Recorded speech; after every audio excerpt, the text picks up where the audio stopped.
গুনাহ করেছো, হতাশ হয়েও না। যুবকদের গুনাহ করা স্বাভাবিক।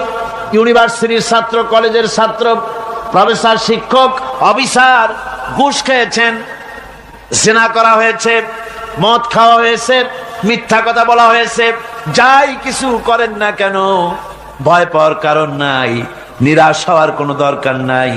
আল্লাহ পাক ডেকে বলেছেন, কুল ইয়া ইবাদিয়াল্লাযীনা আসরাফু আলা আনফুসিহিম লা তাকনাতু মির রাহমাতিল্লাহ।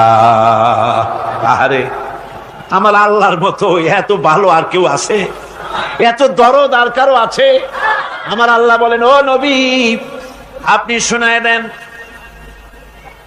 হে আল্লাহর বান্দারা, তোমরা যারা নিজেদের উপরে বাড়াবাড়ি করেছো, নিজেদের উপরে জুলুম করেছো, অত্যাচার করেছো, আমি আল্লাহর রহমত থেকে নিরাশ হয়ে যেও না।